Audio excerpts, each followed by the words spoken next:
Grade 9. Welcome to our MAPE 9 class. I am Miss Jezza your MAPE teacher for today.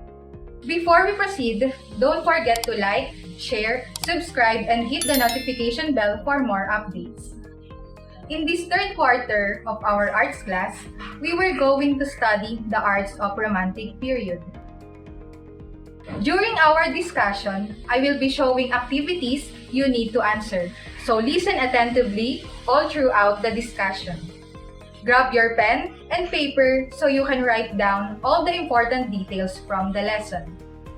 Today, we're going to talk about the following aims or targets. Number 1, identify distinct characteristics of arts during the Romantic period. 2, identify representative artists from Romantic period. Number 3, describe the influence of iconic artists belonging to the Romantic period. 4, creates artworks guided by techniques and styles of the Romantic art period. And last, appreciate the characteristics of artworks produced in the Romantic art period. Before we proceed to our discussion, let's have first an activity called Concept Map. So here is the direction. What do you have in mind when you hear the word romantic? How could it be related to the visual arts? Write words that you think are related to Romanticism in arts. An example is given. Please raise your hand if you want to answer. Yes? Okay, love. Very good. What else?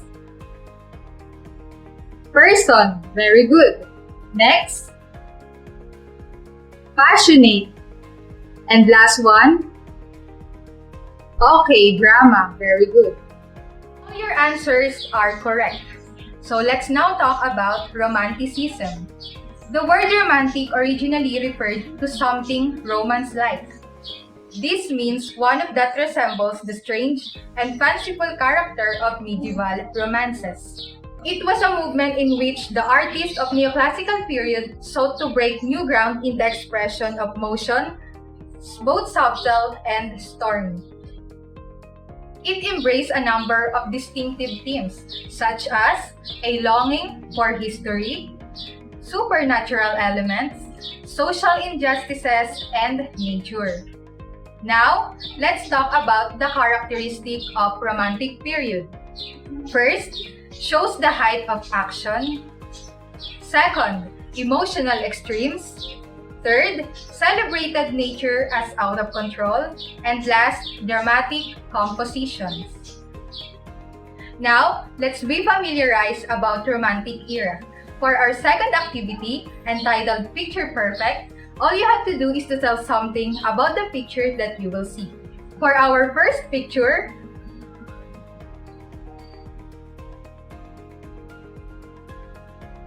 you got it right. Next picture.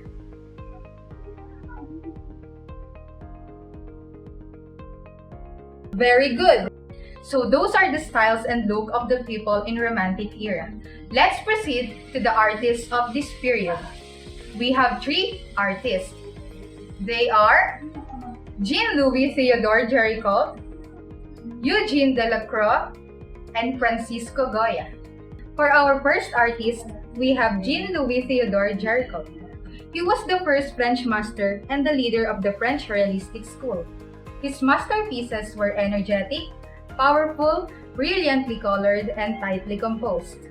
One of his famous artwork is Raft of the Medusa. It portrays the victims of a contemporary shipwreck. The people on this raft were French immigrants en route to West Africa. Next is Eugene Delacroix. He was considered the greatest French Romantic painter of all. He achieved brilliant visual effects using small, adjacent strokes of contrasting color. One of his famous artwork is Liberty Leading the People. This painting commemorates the July Revolution of 1830, which toppled King Charles of France. A woman holding the flag of the French Revolution personifies liberty and leads the people forward over the bodies of the fallen. And last is Francisco Goya. Francisco Goya was a commissioned romantic painter by the King of Spain. He was also a printmaker, regarded both as the last of the old masters and the first of the moderns. One of his famous artwork is 3rd of May, 1808. Goya's masterpiece that sought to commemorate Spanish resistance to Napoleon's armies during the occupation of 1808 in the Peninsular War. Now, you are all familiar with the artists of Romantic era. Now, let's have an activity. For your next activity, let's have Name It to Read It. All you have to do is to tell the name of the artist of the following artworks. Number 1. So what do you call this picture? Very good. Liberty, Leading the People by Eugene Delacroix. Next picture. Correct. Raft of Medusa by Theodore Jericho. And last picture. Yes, 3rd of May, 1808 by Francisco Goya. Now, for your last activity, it is called Up to Date. So for your direction, draw or paint on a bond paper an artwork in the style of Romanticism, which promotes either peace, saving the earth, gender equality, or any other issues that you might think about.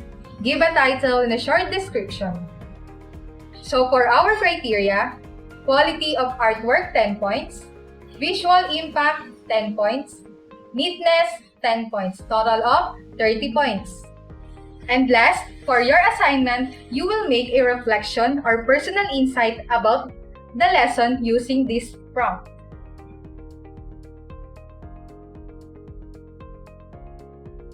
I hope you learned something for our today's lesson. Thank you and God bless!